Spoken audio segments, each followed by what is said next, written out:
Hey guys, Tricky2K here. I am giving you a video finally of the crew beta and my thoughts about this game. Time to give like a valid review and precious video from this.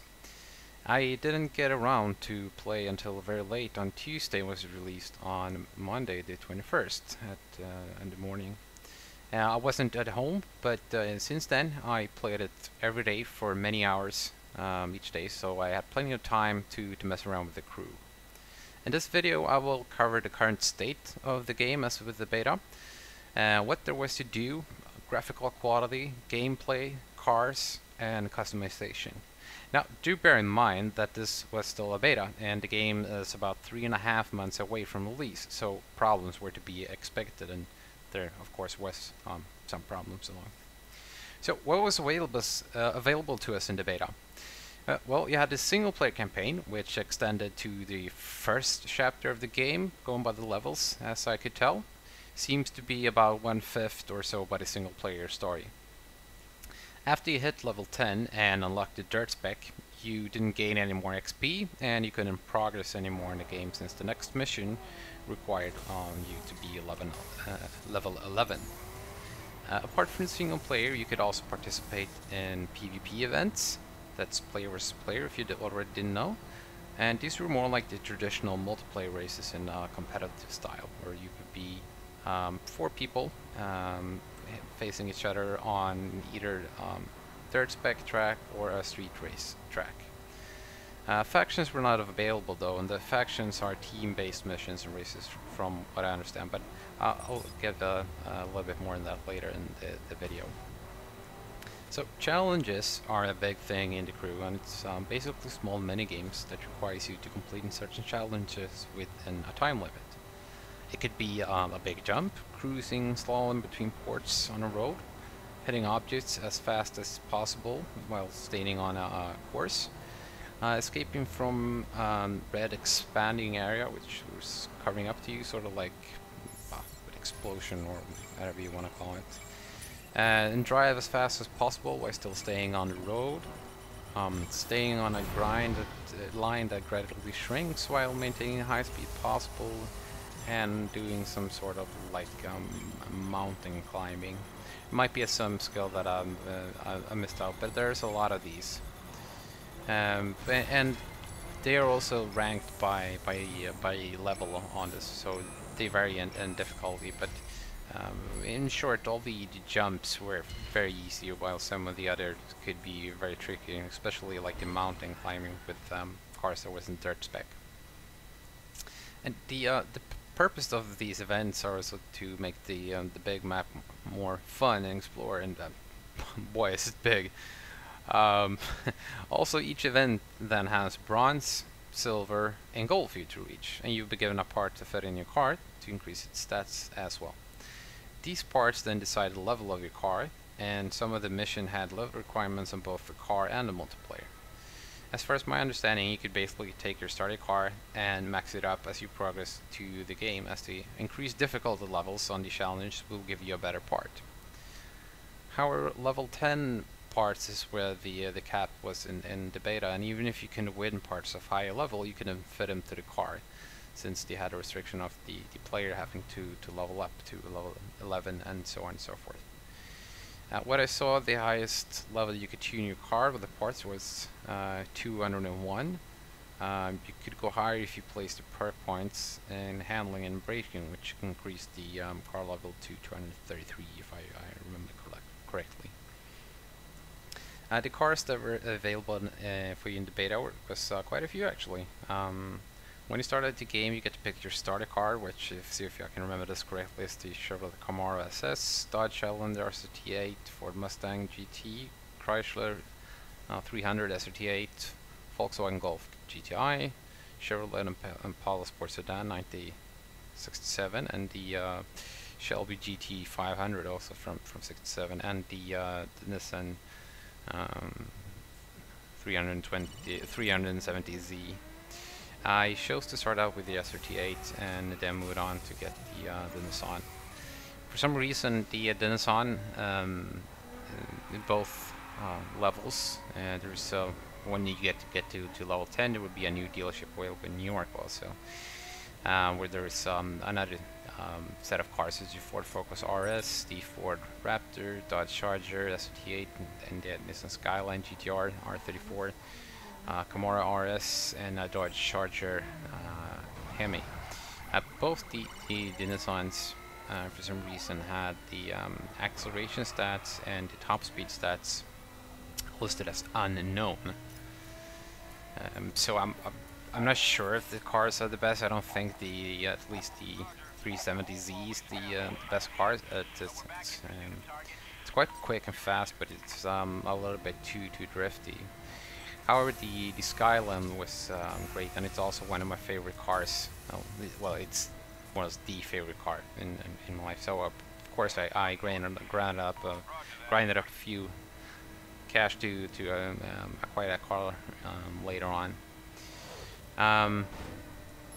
The last two cars, the Camaro RS and the Charger Hemi, I think, was very expensive. I think it costed about over 200k, which is a lot. The highest amount I can see payoff from a mission is about just over 1k. So that would take you then about 3 to 4 hours at least if you find an event that you can complete within like the minute or so. And there was events like that, but still it was very hard, and it required, well, not very hard, but it required huge amount of time of grinding. But at least I managed to get enough cash to buy the Skyline, and then also style it to my pleasing. Each car felt unique in its own way, the ones that I tried out. The handling was different on each car, which made them seem quite much interesting. You could also take them out for a test spin, around 3 laps on a course, to try and get a feel for each car before you bought it. The game also offers you 3 different settings for control for the car, not the car itself, but in general. It starts out at full assist, and then there's pro, and then there's hardcore. The last one is what comes closest to simulation-like handling. I started out with the pro setting, and sadly I forgot about the setting until the very last day I played it and changed it to hardcore, and discovered that it was so much more fun without the traction control and whatnot enabled. It's still quite far from being sim-like in the like serious sim games. Kinda like leaning more to the later installment of Grid 2 and Grid Autosport, I guess, but it's still quite arcadey. But bear in mind, this is an arcade game, and it's not a sim game, so it's expected to be handled like this. Anyone expecting the hardcore to be like a full-on sim is probably gonna be disappointed, and this is not the kind of game, so I don't think you should expect having that either. But still, very pleasing to drive around in the hardcore settings. It makes it a little bit more challenging, of course, but way more fun as well. Sadly though, what I can see that you would gain no benefit from using the hardcore. I would hope that the car would get like increased acceleration or top speed or something in those lines when you have all the help system turn off. That's usually how it goes in other games, but we'll see if they change that along the roads of the creation of this. Each time you level up, you'd also get a perk point spent in your HQ. You started out with a companion called Zoe, which is the FBI agent you meet right in the start of the game. I won't go into the missions and story itself. I'll leave you that up to you to discover once you get your hands on the game. But it's not as bad actually as I expected story-wise, and it's quite similar to Most Wanted and its blacklists. Perk points could be spent on various things, such as increasing the car's braking ability, getting a discount on buying visual and performance parts, increasing the payouts from missions, and so on and so forth. As you progress in the game, you will find more characters, and each of these characters will offer you 5 different set of skills to invest your perk points in. Each skill had maximum of either 5 or 10 skill points to place them in, and the maximum of perk points you get in the beta was 9. And you can also reset all your perk points at any given time for 900 bucks, which was, in my point of view, insanely cheap. As I said earlier, an mission would pay out like 1,000 or more. And if you do get your hands on the beta, and if the keep this like similar or something, as how do you purchase a car, what it costs, and the payouts, and blah blah blah. I really would advise you, before you're buying any car, except from the starter car maybe, and customizing it visually, to respec those points, and the car dealer, which will make you to get a discount, which you can spend the maximum of 9 points, which will get a 20% discount on the car purchase. And also there's another one that you can respec on that will give you 27% discount on car parts as performance and visualization. I totally forgot about this. I missed out this whole point. So I spent a whole lot of time, unnecessary time, grinding to get all the cash to buy those parts. But those are available, and since it only costs you 900 bucks, I mean, just changing that will save you like a huge amount of money, obviously, especially if you consider buying cars that cost like over 200,000. Nevertheless, I got to own 3 cars to play around with. Apart from the no, 4 actually. Apart from the already mentioned car, there was a 4th hidden car in the game as well, a hot rod. Now, it's works like this. Scattered throughout each region of the map, there was different hidden parts to find and collect, and once you collect it, you'll be given the hot rod. The other hot rod parts were actually available to find as well, but you couldn't unlock these cars, so I never bothered trying and finding anything else than the ones that were available in the first area. And finding about half of the parts in each region seems easy, as they would always be close to the road. And once you get close enough, there will be a sonar beep with a color starting from red, going to orange, and then to green, as indicate on how close you were to the objective. Around each area there was also 3 different satellite data stations to discover in a similar way, only those were already marked on the map, so it wasn't too hard to find them. Discovering one of these listed all the challenges around its area, and quite a huge area. Even if that portion of the map was still unexplored and covered with a fog of war similar thing. You could also spend power points in using these to get a bit of help in completing the challenge by getting guidance in terms of speed, racing line, and well, yeah, something you can see like in racing games if you have the assist on. But I sadly never tried that one out though. Let's talk about a little bit about the graphics then. Well, as you've probably seen in my video so far, and probably others as well, the overall quality isn't that great, to be honest. It looks quite outdated, apart from the lightning effects, which are real nice. I really like, they're very nice. Texture quality was kind of meh, and the draw view distance was quite horrible. For the most part, and with a lot of texture pops, and which kind of looked weird at times. While you were driving around in big cities though, you wouldn't really notice, but since you had like huge buildings in the way. But when you were driving out like in the desert or something any similar, it became very noticeable, and it wasn't really the best experience from my point of view. That really made the game look dated and old. There was also a part around New Mexico where the roads would become red and green, which made me call them the LSD highway. So, but apart from that, there wasn't really much bugs I could see with or glitches with the graphics. There was some white pixeling going on in the road, like holes where there's no texture. So it kind of looks like some light snow or something when you're riding around. And also at nighttime, you get like a horrible pixelated grain all over the place, which made the game look almost like half as good as it did in daylight. It was like it dropped in visual fidelity by far. They also shows a very weird way of dealing with fog and dust. Instead of it being constant, you then either appearing or disappearing at like slow pace. It was pulsating, which I guess looked okay if you were driving at high speed, but if you were parked or driving real slow, it made it look really awkward, and I don't really see why they chose to go with that solution. I hope they change that.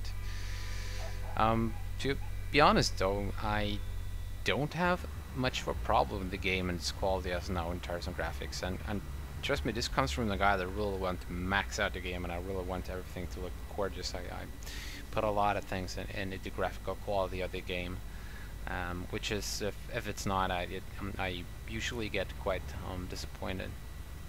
But this game, though, it's still kind of okay. I guess it might be improved. Well, I hope it will be improved in the coming months. And another reason for the game's quality could also be the fast traveling system. Now, fast travel in this game is fast travel, I kid you not. Loading into the game for the first time you start a session is the only time almost that you have a little bit of waiting because of loading, and also when you start out missions. But entering the headquarters, fast traveling across the map on anywhere in the map where you already explored takes 2 seconds. I'm not kidding, 2 seconds.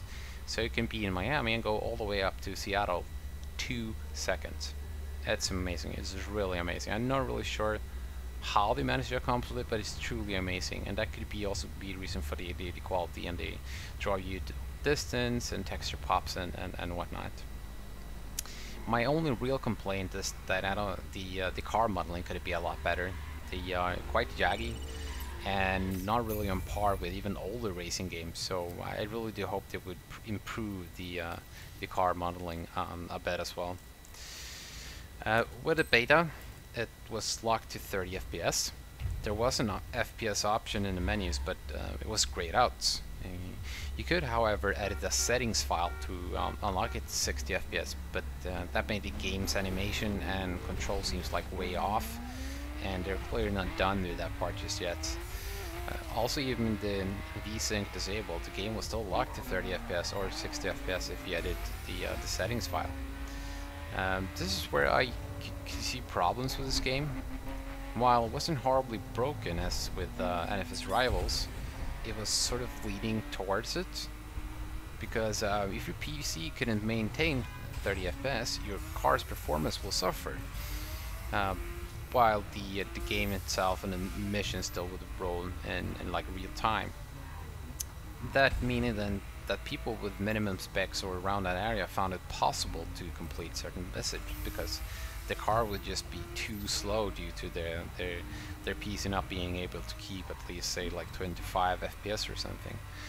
So while others managed to clear out certain mission with, say, 15 to 20 seconds to go to the limit, someone like acing the track would be like 10 seconds away from being able to complete. So they really need to sort that one out. If you list minimum requirements for a game, that should be, of course, to make it playable. But if your PC can't keep up with 30 FPS, you must find some other solution to not make the game, the car's performance and whatnot slow down. You need to, like, I don't know, slow down the time as well or something for that to fix out. But anyway, since it was a beta and I wanted to experience in the ways it was ready for, I kept the game running at 30 FPS. But 60 FPS at least as a bare minimum for any racing game these days, or any game at all, really. I will of course hope that it will be around 120 FPS, that it will be supported, because that's my preferred FPS to play it, if my PC can keep up with it, which it usually can. Now the whole map was accessible in this beta, and it's huge. I posted a video earlier where I did a road trip from Miami in the southeast part of the map all the way to Seattle in the northwest part of the map. Traveling this, I was averaging a speed of about 210 kilometers an hour, or 130 miles per hour, but it still took me 40 minutes to reach Seattle. So yeah, it's huge. Also, every part of the map has its own unique feel to it.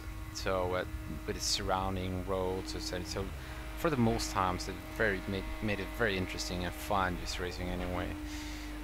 Racing in the desert wasn't that interesting, you know, for obvious reasons, and racing on maybe big freeways. So those parts were, like, you know, the most uninteresting things, but it always, like, going like smaller roads, and it always made it feel very new fresh all the time. And they also put in like huge amount of details to every area you're in, so they really feel like they made like the extra mile here to make every area feel like interesting and living for what it is. What also made that trip a little bit more boring, of course, was that the challenges were locked due to level restriction. So I had really nothing to do but just keep flowing straight forward. With the full game, though, it will be a much more pleasant experience having something to do everywhere you go, and that's also what they're aiming for. So you never, even if you want to go and make this huge ass trip, you still have something to do while going there. Out on the streets, there's also the popo to look out for. They're marked with a red arrow, and as soon as you get in close, there will be an indicator to alert you. Now, the cops will only pursue you if you bump into them or if you slam into too much traffic within a time span where the meter will tell you how close you are to cause them too much trouble. Some people have been complaining about passing the cops at 260 kilometers per hour or so, and they just wouldn't care. I'm actually more leaning towards a favor for the system. It gives you much more freedom to just go on about your own business. And you can engage in chase any time you want, and you don't have to worry about being chased by the cops all the time, which could be a huge problem in these speed rivals, where you could just like want to go on a drive or something, and also like starting a mission together with people online that required almost that you didn't have any cops after you, since it would either bust you or kill your car. But I could see like an individual setting for the cops would be nice along the so you can switch from like to what's the standard right now in the beta, so I tried out to do like an all engage mode similar to how it was in Rivals likewise. However, yeah, I would also like to see like more big road sign telling you what the current speed limit is and that sort of thing. Still, it's no biggie for me. I kind of like the way how it is right now actually. So let's talk a little bit about the visual customization as well. There is, in fact, even though I don't have any video of it, since I managed to record some videos that got messed up in terms of without sound, etc., blah blah blah. But there's quite big amount of things you can do with your car, changing from front and rear fenders as well as mirrors, which from the rear fenders, from the rear fenders and mirrors wasn't included in the beta, but you can change your front and rear bumper, side skirt, spoiler, rims, interiors, stickers, and collars. Those were available. There was also quite a lot to choose from. While not every sticker would be available for each car, there was still quite much to choose from.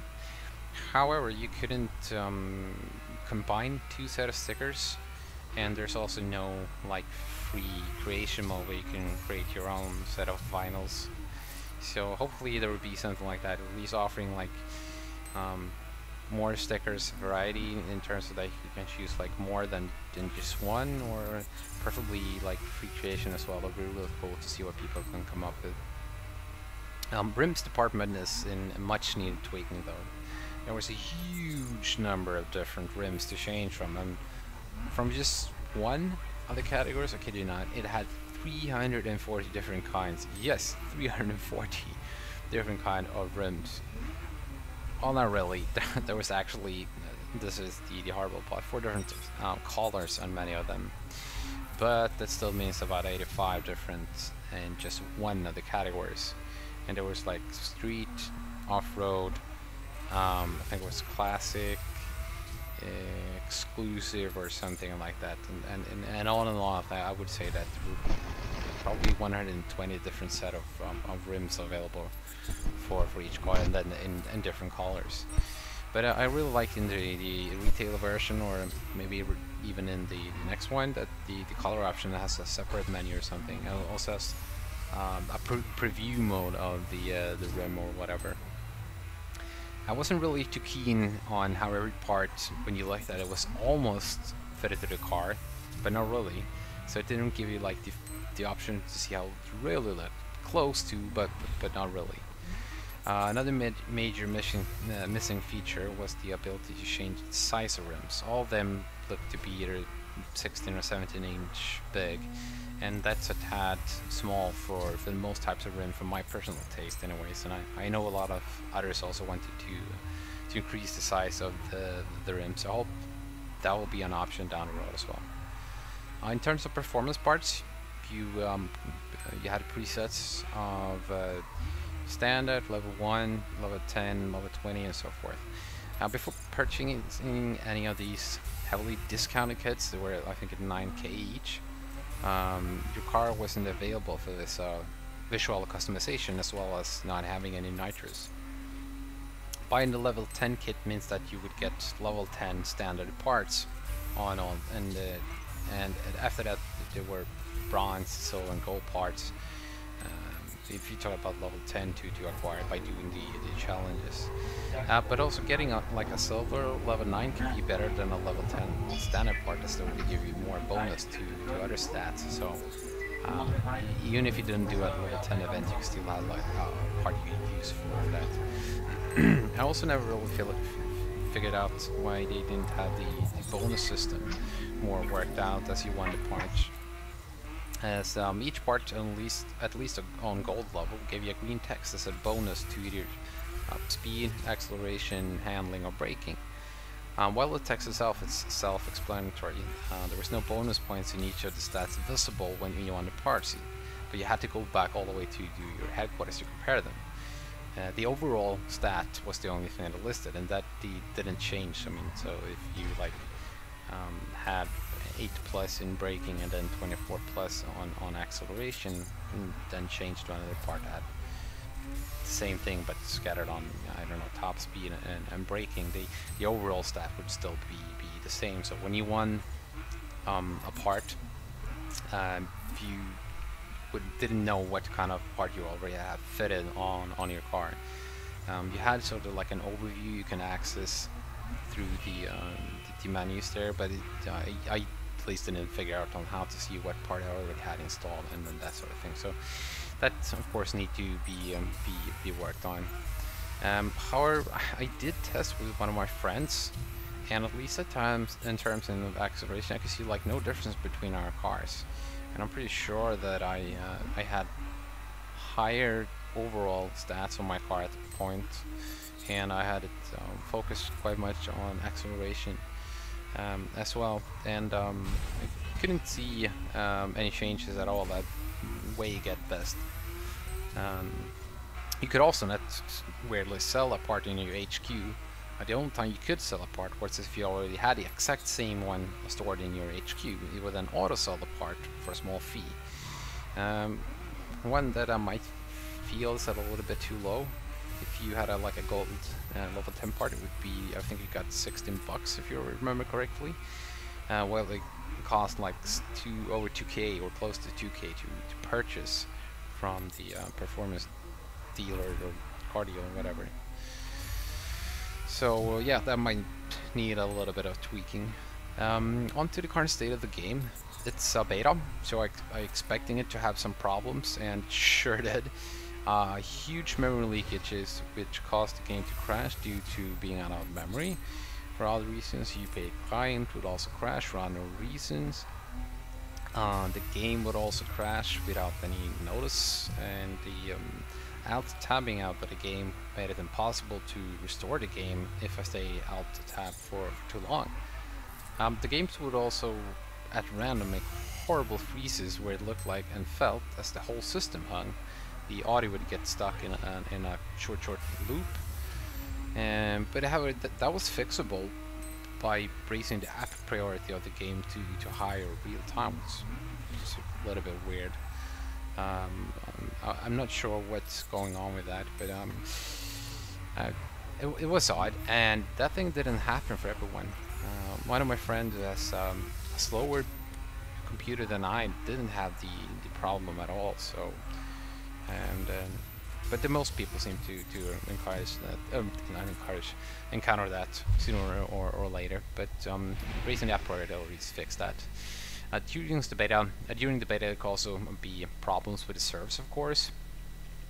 But for the most time, they noticed the problems and shut down the game for 10 to 20 minutes while restarting the servers that in most cases fixed the current problem. In-game there was a constant problem though with some sounds getting stuck in a loop for no reasons.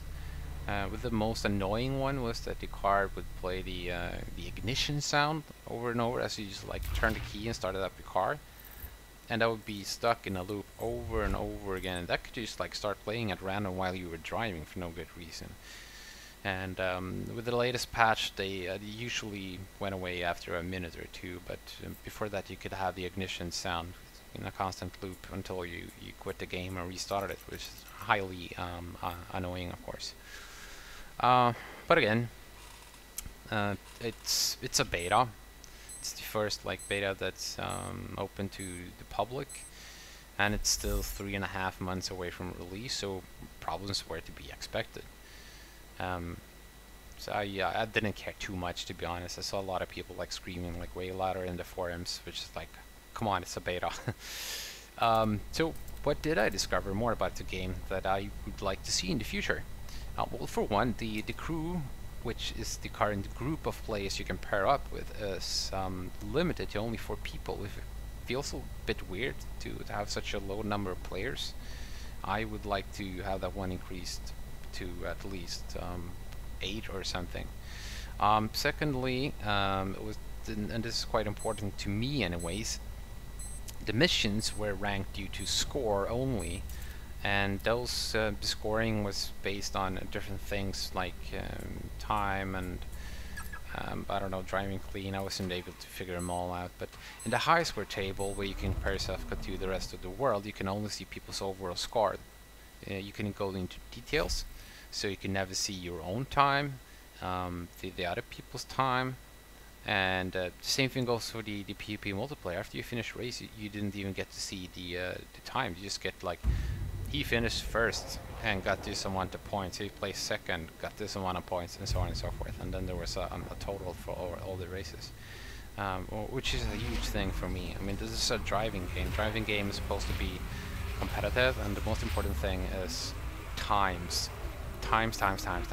People like to be competitive, and I managed to, while I was grinding a track, to set a time where I was like half a second faster than another time and still scored way lower because I didn't stay in the first place that long.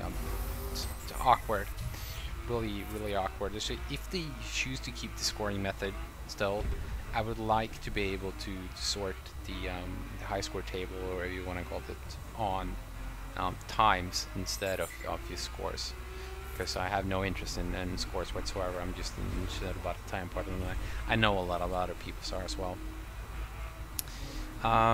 Factions was also something that was missing in the beta. Was locked away, but it's team-based PvP with 4 versus 4 players.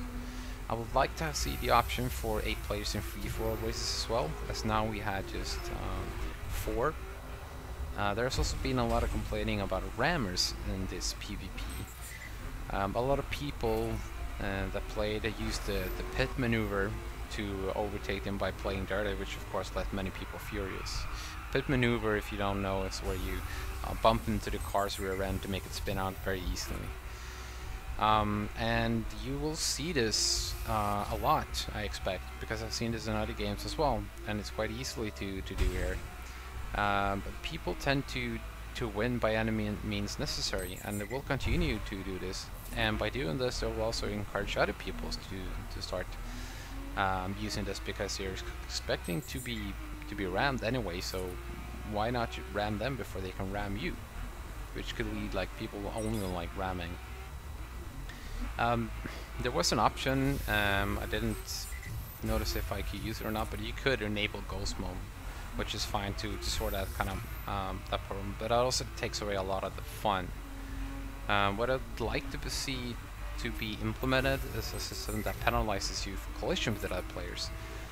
So if you don't think that many players would be discouraged from engaging with other randoms players online, I think that's just the opposite from what the devs are trying to achieve with this game. So you need to have something that encourages people to play nice.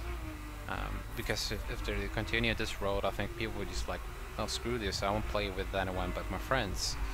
And why you probably will do that, and most time I still would like to have the option to play with the random people online and not expect it to be a huge mess every time. The devs thanked us at the end of the beta and also left a message that will be a new beta upcoming, and I just can't wait to get a chance to play this game again. But my guess is that the next phase of the beta testing will be closed again. I predict it will be sometime in September, maybe like a month from now, and that you will only, just as the PC, be granted a guaranteed spot for the beta if you have or will pre-order the game for Xbox One or PS4 before a set date. I hope to snag a key for the PS4 since I own one, but I will play this on PC, of course, so I won't be pre-ordering for PS4, so I'll try and sign up and hopefully get a key that way.